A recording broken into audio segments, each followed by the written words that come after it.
하나님의 말씀은 시편 126편 1절에서 4절의 말씀입니다. 여호와께서 시온의 포로를 돌리실 때 우리가 꿈꾸는 것 같았도다. 그때 우리 입에는 웃음이 가득하고 우리 혀에는 찬양이 찼었도다. 열방 중에서 말하기를 여호와께서 저를 위하여 대사를 행하셨다 하였도다.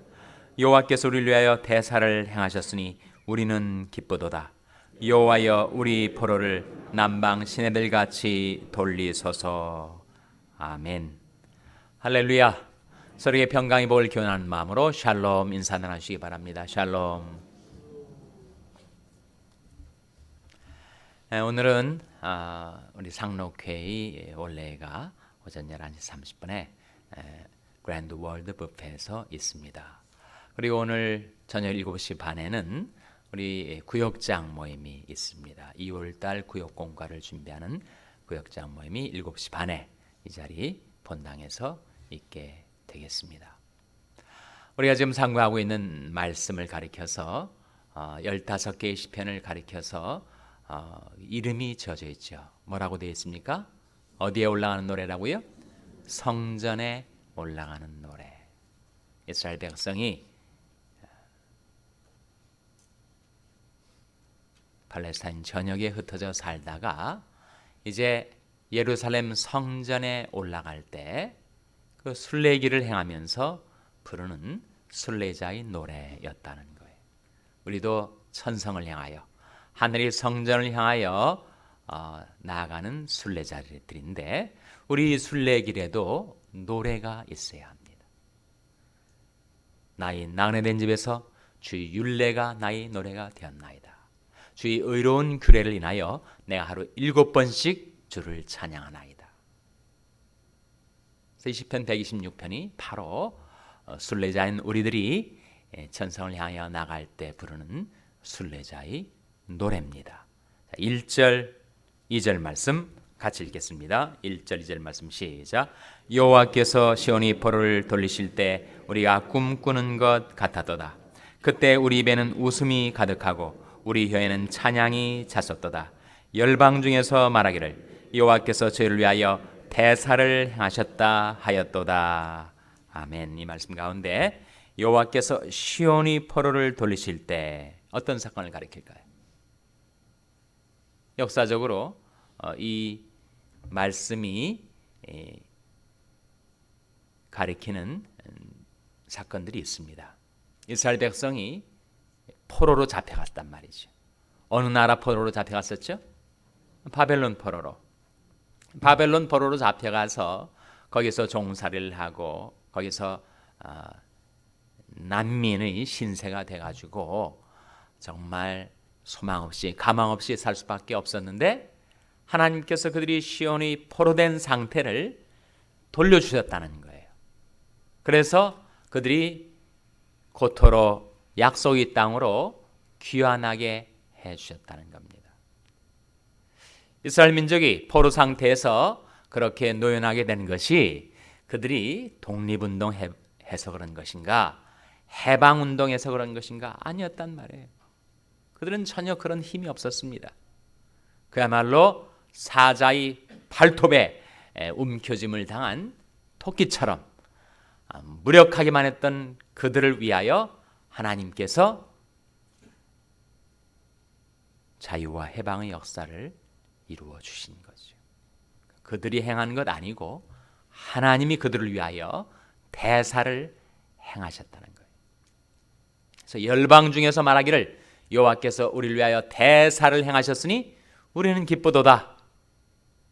바벨론 포로를 돌리신 것뿐만 아니라 이스라엘 민족이 애굽의 포로로 잡혔을 때도 그들을 해방시켜 주시고 출애굽의 권역사를 이루어 주셨습니다.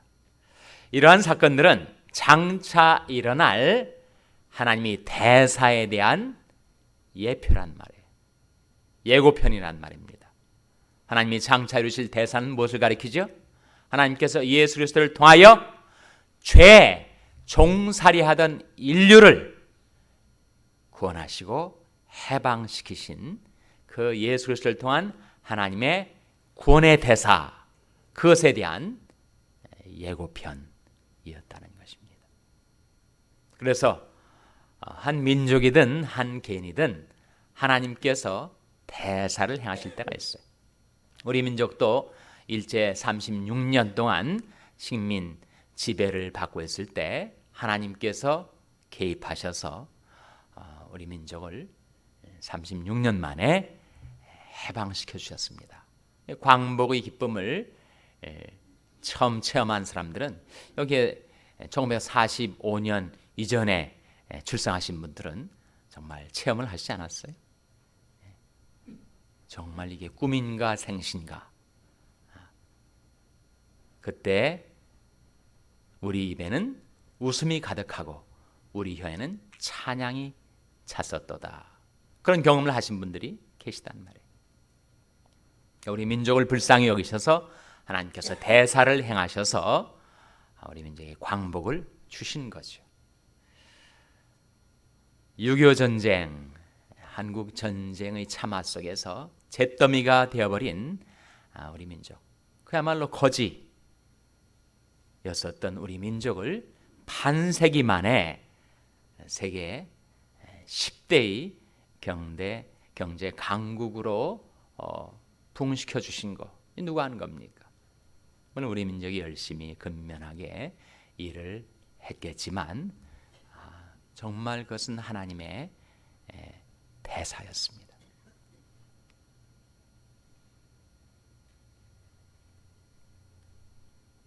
선진국 나라들도 2세기, 3세기 동안 이룰 성장을 소위 압축성장이라고 불과 몇십 년 만에 그렇게 우리 민족을 부흥시켜 주신 것은 하나님의 은혜요, 하나님의 대사였다는 거예요. 3절에 보시면 그런 말씀이 나오지 않습니까? 여호와께서 우리를 위하여 대사를 행하셨으니 우리는 기쁘도다.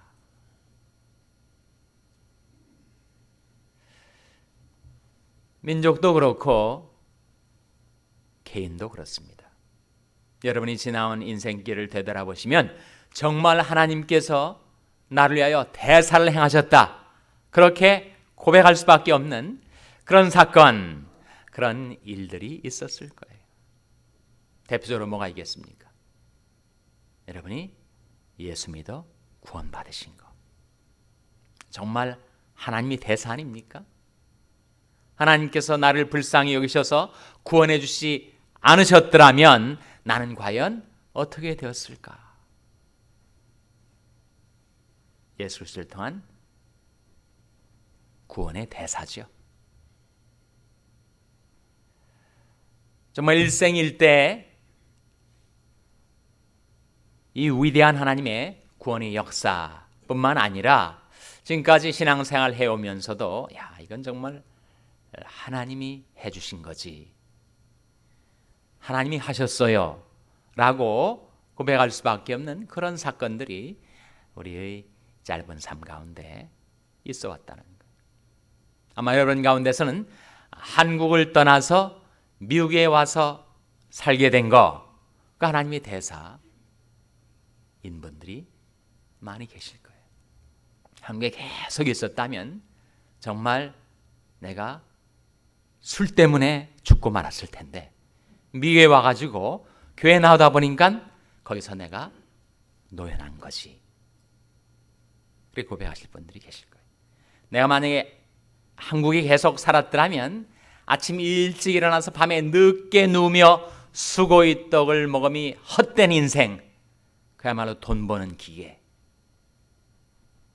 돈만 벌고 돈만 쫓아다니고 돈만 쌓아놓다가 한순간에 돈이 다 날아가 버리고 돈 때문에 배반당하고 돈 때문에 실망하고 돈 때문에 살아왔던 내 모든 인생이 한순간에 다 망가지는 그런 체험을 했을지도 모를 텐데 미국에 와가지고 교회 나다 보니까 이제는 돈을 쫓지 않고 주를 쫓아 살게 되었으니 하나님의 놀라운 역사가 아니겠는가.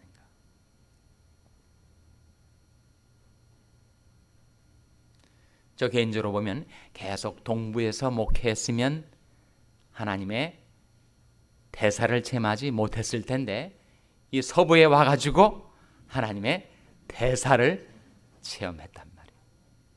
여러분, 한 교회가 탄생한다는 것이 예사로운 일이 아닙니다.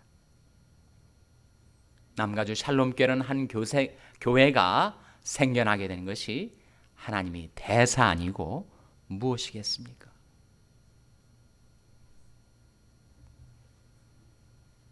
한 교회가 보통의 경우 생겨나려면 정말 많은 피땀 흘린 기도가 있어야 돼요. 정말 샬롬교회의 탄생은 하나님이 우리를 위하여 주신 선물이고 하나님이 주신 대사인 것 같습니다. 그리고 세 군데 장소를 전전하면서 예배에 쳐서도 제대로 없이 옮겨 다니면서 방황하던 우리들을 위하여 하나님께서 새 성전 건축을 목전에 두게 하셨으니 하나님이 대사 아니고 무엇이겠습니까? 보통 일이 아니죠. 여호와께서 우리를 위하여 대사를 행하셨으니 우리는 기쁘도다. 그래서 민족이든지 교회든지 개인이든지 우리 삶 속에는 하나님께서 우리를 위하여 이루시는 대사가 있다는 거예요. 예수님께서 친히 말씀하시지 않았습니까? 아버지께서 이제까지 일하심에 나도 일한다. 하나님 아버지께서 일하고 계시고 주 예수 그리스도께서 일하고 계시고 주 성령께서 일하고 계시다는 거예요.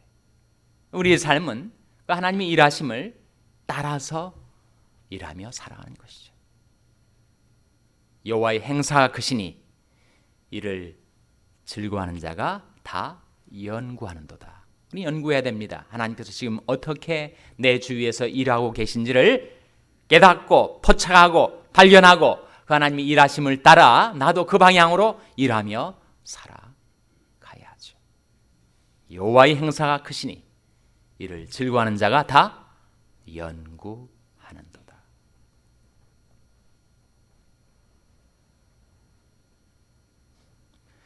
성전 건축 일도 여러분 우리가 하는 것 같지만 우리가 하는 것 아닙니다. 시편 127편에 이런 말씀이 있지 않습니까? 여호와께서 집을 세우지 아니하시면 세우는 자의 수가 헛되며 여호와께서 성을 지키지 아니하시면 파수꾼의 경사함이 허사로다. 하나님이 하지 않으시면 우리가 아무리 해도 헛수고라는 거죠. 하나님이 작정하시고 하나님이 결심하시고 하나님이 우리의 긍휼을 베푸셔서 하나님이 앞서 이루어 주셔야 우리가 따라가는 것이 우리가 나서서 한다고 되지 않습니다. 저는 성경 말씀을 묵상하면 그 표현은 전혀 다른데도 이것이 한 말씀이구나 깨달아지는 말씀이 있어요. 시편 127편 1절하고 상통하는 신약의 한 말씀이 로마서 9장 16절이에요. 그런즉 원하는 자로 말미암도 아니요 다른 박질하는 자로 말미암도 아니요 오직 긍휼히 여기시는 하나님으로 말미암음이니라. 그러니까 하나님의 긍휼의 역사, 하나님이 우리를 위하여 행하시는 대사라는 것이죠. 그래서 그것을 체험하며 사는 우리들은 우리 장래에도 이렇게 기도하며 살게 된다는 겁니다. 4절 말씀 같이 읽겠습니다. 4절 말씀 시작. 여호와여 우리 포로를 남방 시내들같이 돌리소서. 우리 포로는 뭐고 남방은 뭐고 시내들은 뭐고 시내들같이 돌린다는 게 무슨 의미인가?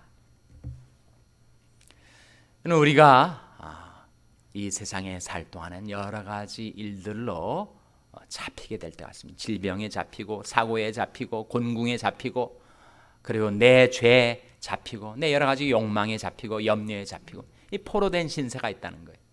하나님 그런데 이 포로된 신세를 우리에게 돌려주시옵소서. 하나님의 그 역전의 역사, 반전의 역사, 하나님이 대사를 우리를 위하여 이루어 주시옵소서. 그런 기도죠. 남방시내는 뭘 말하는가 하면 팔레스타인 땅 이스라엘 가면 예루살렘 남쪽에 남방에 네게브라는 광야가 있어요. 그 삭막한 광야에 물이 없습니다. 그런데 우기철이 되면 물이 막 콸콸콸콸 쏟아져 들어오면 전혀 아니었는데 거기에 시내가 생겨요. 그래서 와디라고 합니다. 와디. 평상시 가뭄 때에는 똑같은 땅인데 거기에 물이 생기면 시내가 흐르게 된다는 거예요. 근데 시내가 어떻게 생겨날지, 어느 길로 물고가 튈지 예측 불가능. 그래서 우리가 여러 가지 이 세상에서 잡혀 포로된 상태에 있을 때 하나님이 우리를 위하여 대사를 행하시면 남방 시내들이 물길이 달라지듯이 우리의 인생이 달라진다는 거예요.